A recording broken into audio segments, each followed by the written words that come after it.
I'm Esther Buerki, the passionate creator behind the book Living Without Fear, which has touched many lives, and the co-creator of the Amazon best-selling Inspire Journeys. If you're eager to explore a world of endless possibilities, you've come to the right place. Know someone who could use a dose of inspiration from today's episode?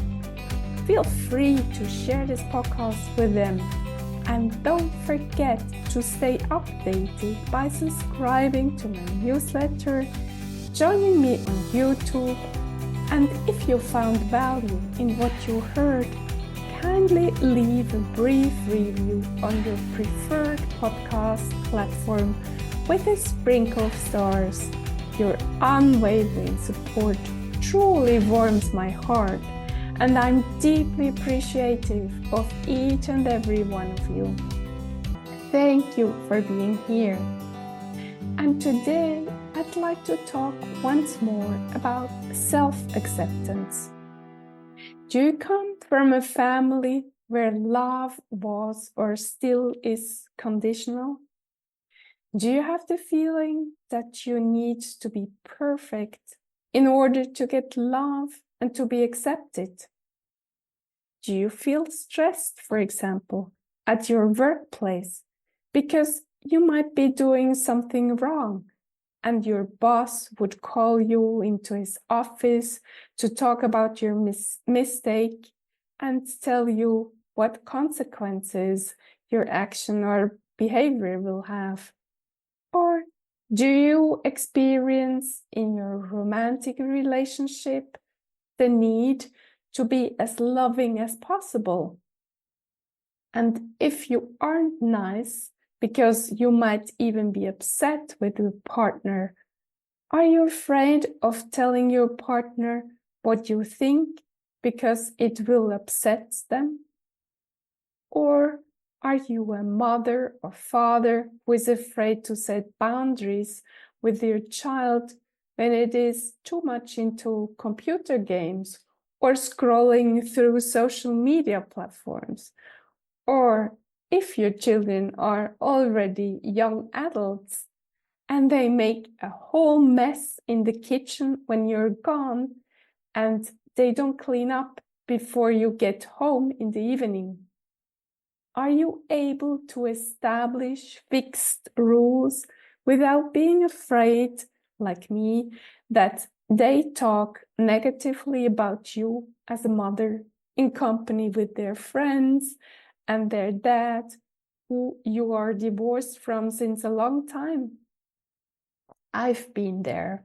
And when I look back at all those situations at my workplace, in my romantic relationships, and as a mother of two sons, I wasn't able to handle those situations in a healthy manner in the past. And I see clearly now that it was due to a lack of self-acceptance and self-confidence. And if you're asking yourself why you're still struggling sometimes in setting boundaries, although you've already worked a lot on your self-confidence, although you've even been in therapy for many years, I can so much relate to you. But I tell you, personal growth isn't a path with a fixed end. It isn't a street that stops someday and you're totally healed from all the traumas of your past.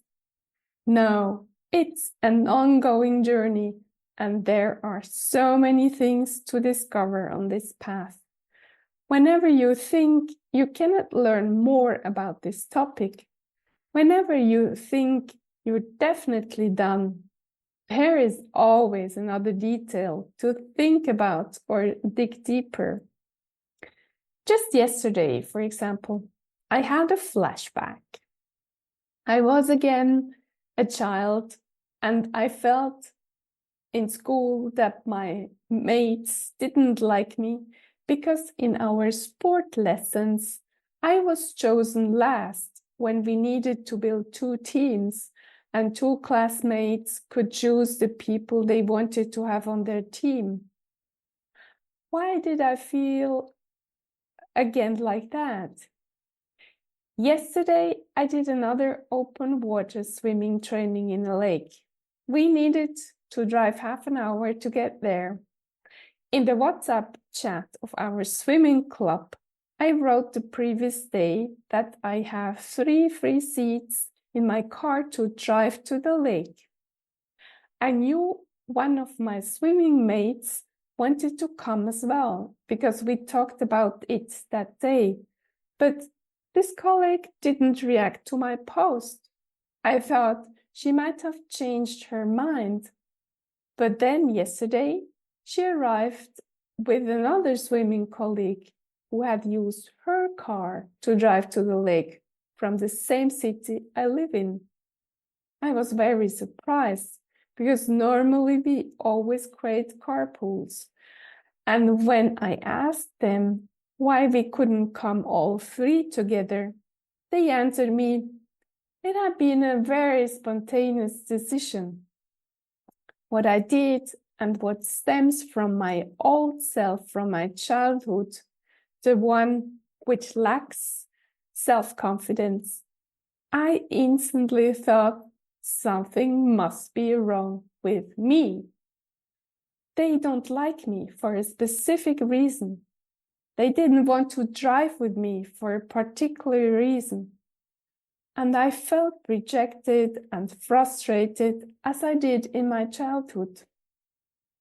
But what I did then results from my continuous efforts towards my personal growth. I talked to myself using my new identity. I told myself, Esther, you're totally okay. I love you. And if some others don't like you, this doesn't matter. Not everyone needs to love you. There are people with different values and behaviors who don't like you, and that's totally okay. The most important thing is that you love yourself, and you might find other people who appreciate you, how you are.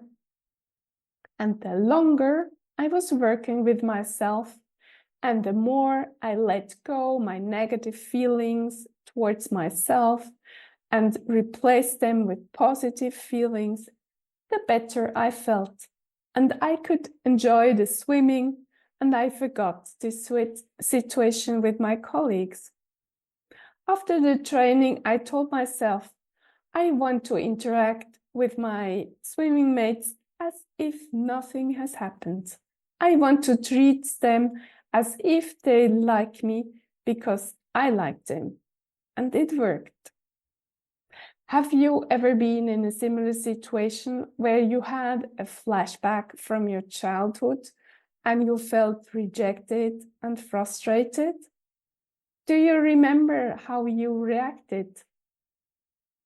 Yes, it is such an awful feeling if you talk to someone and you constantly tell yourself, this person doesn't like me, and you cannot be joyful anymore. You feel trapped, you pay attention to what you say, you try not to be negative, but you have those negative thoughts and feelings, and it happens by incidents that they come out while you talk. And then you feel even more negative, and the situation with this person gets worse and worse. At the end of your day, you feel that the whole world is against you and you hate yourself. I've been there. And I'm so grateful that I changed my pattern because it feels so much better.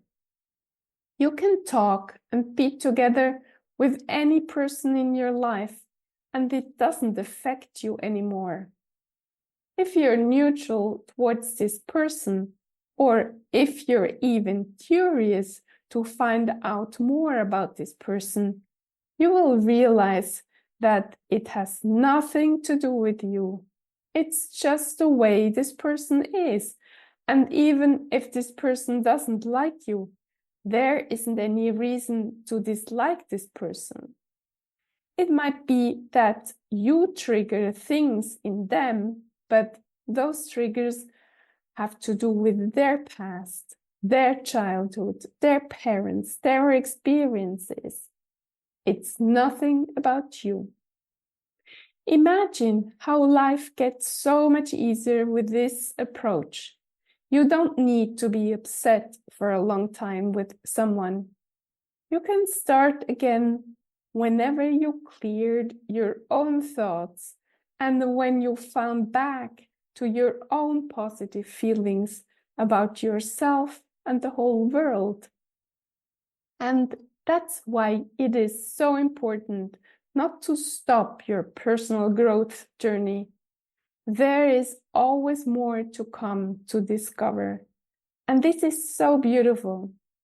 Be grateful for every step you take every day towards self-acceptance, self-love, and a lot of patience.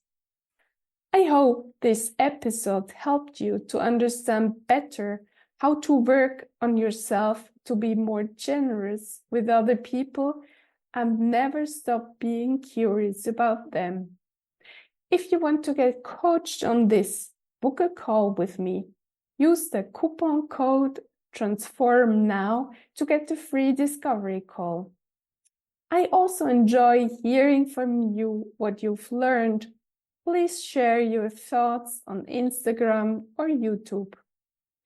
Thank you, dear listener, for spending your precious time with me and being open to transform your life. And I cannot repeat it enough.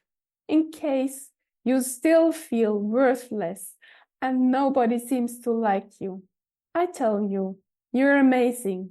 I love you, and you're a gift to everyone who crosses your path. And please remember these sentences over and over again.